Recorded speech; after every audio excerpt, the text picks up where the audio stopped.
Hello mga mamshi. Pasensya na kayo ha kasi medyo nasira yung files ng mga video ko dun about sa James Peak camping site. Hindi na buo yung mga picture ko. Hindi ko alam kung ano nangyari dito sa cellphone ko, sa camera ng cellphone ko. Parang nagka-problema kasi. Ngayon, pati yung unahan na video ko medyo nakurap kaya hindi parang wala akong opening or wala rin akong ending. So ngayon, nag-video ako sa inyo para ipakita yung mga na-save lang na video para may pakita sa inyo kung ano yung hindi ko ma-explain. Kung ano yung nakuha ko lang, yun lang yung may papakita ko sa inyo. Kasi yun lang ang na-save ng camera, ng cellphone ko. So, ngayon hindi ko alam kung ano yung problem sa cellphone ko. Kung yung bagong memory ba na binili ko or papacheck up ko muna ito. Pero, at least, meron ako kahit konting na-save. Yun muna yung pagtyagaan nyo na makita. So, let's go. Punta muna tayo. Pakita ko muna sa inyo yung mga na-save ko lang. Pasensya na mga mamshi. O paano? Let's go. Punta na tayo. Andito muna ako sa aming provincial chairman. Opo. Ilan na po kayo dyan, sir? So, magkasabay kami. Sasabay na lang ako sa kanila papunta dun sa aming meeting place sa tindahan ng aming secretary na si Ma'am Rose Lantaw. Papunta kami doon. Okay. Parang patungo naman kami doon sa aming sa aming pupuntahan. So, watch out. Hintayin na lang natin. Ha?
Dito na po kami. Bali, maglalakad na lang po kami sa akyat. So, bumaba na po kami dito sa Badya. Hindi na po kami tumuloy. Maglalakad lang po kami papunta doon sa James Peak. So, samahan niyo po ako ha. So, go na tayo.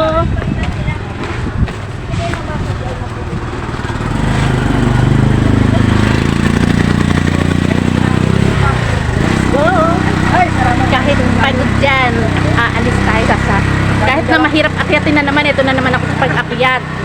Pero go pa rin. Kahit na kanina munti ka na ako mag-back out talaga. Tignan mo, dito palang hinihingal na ako.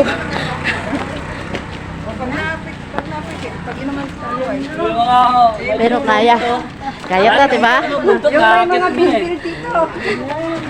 Yung mga bilbil dito, hindi na mabawasan na eh.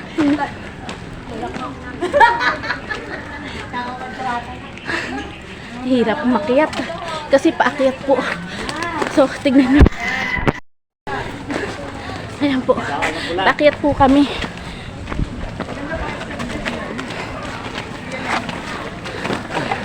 Challenge so dyan. Labas na. Diyos ko po. Ano ba to? Teka. Bagay po to sa mga nag-hiking. Kasi pataas. Uy, may bitbit yan. Padaan nyo na yan. Mabigat yan. Ang hirap.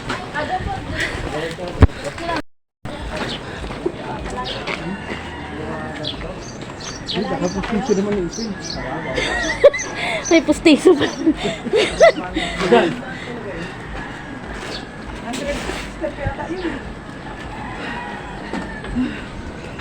O, dala niyo yung maintenance niyo? Wala. O, dala ko yung maintenance ko. Tatlong mitin.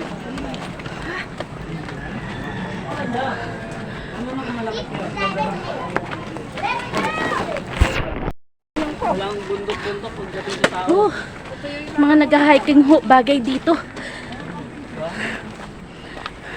Kasi pataas, tapos bundok siya. Yung kapaligiran, talagang paakyat talaga, puro puno pa. Mas mataas pa po ito doon sa pinuntahan namin sa Barangay Inarawan. Kaya, ito,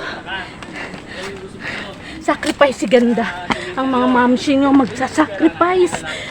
Matagal pa naman ang mahal na araw. Pero nag-uumpisa na ako magsakripisyo.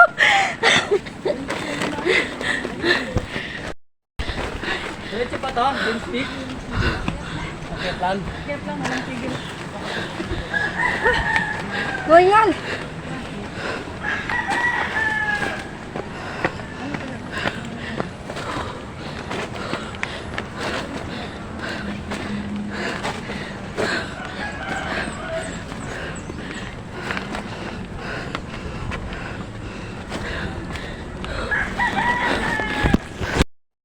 Maputulan ka lang. Talaga sobrang taas po.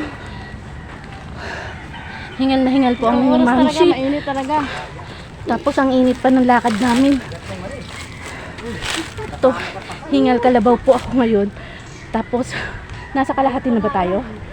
Wala pa. Wala pa. Gitna na kayo. Ayun, nasa gitna na kami, awa rin Diyos. Tuloy-tuloy lang naman yan, hindi kayo maliligaw dyan. Pero, Si James, maganda saan naman yung ba si James? lugar. Kasi, James, saan lang yun? Sasalubungin lang kayo nun. paakyat kami. So, mamaya na lang ulit pag nandito. Ando doon na kami ha. Hingal talaga ang mami siya ninyo. Kaya pasensya na po muna ha. Ayan po, nandito pa lang kami sa kalahati. Oh, Dapat nandyan po. Nagpapahinga lang po muna kami kasi talagang hingal na po ang mga ma'am shit na parts ninyo. Pinaano yan? Ayan.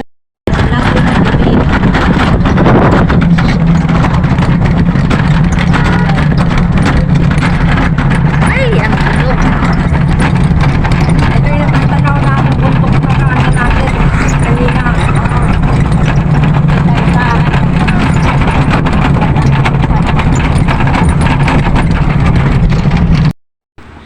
Alam niyo po, talagang nalungkot po ako kasi yung nasa kalagitnaan na po kami, lahat po nung nakuha kong video at saka yung mga masasayang memories namin doon ng grupo, pati po yung ginawa namin doon na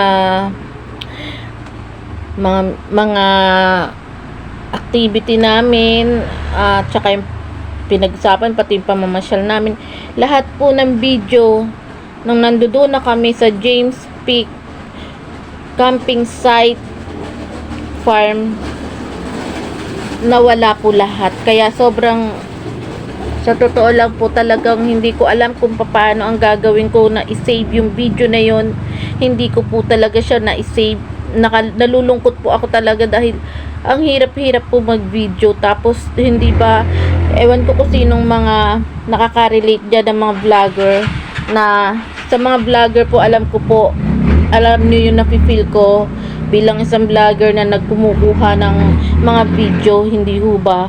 Tapos sabay makukurap, magiging ganyan ng ano, na hindi ko siya matapos. Pero yung pauwi na kami, nakasakay na kami sa sasakyan dahil papunta naman kami ng Cordona, yun lang po yung nakuha at na-save uli, na umandar uli sa video ko. Pero after that, wala na naman. Kaya hindi ko po alam kung ano yung gagawin ko.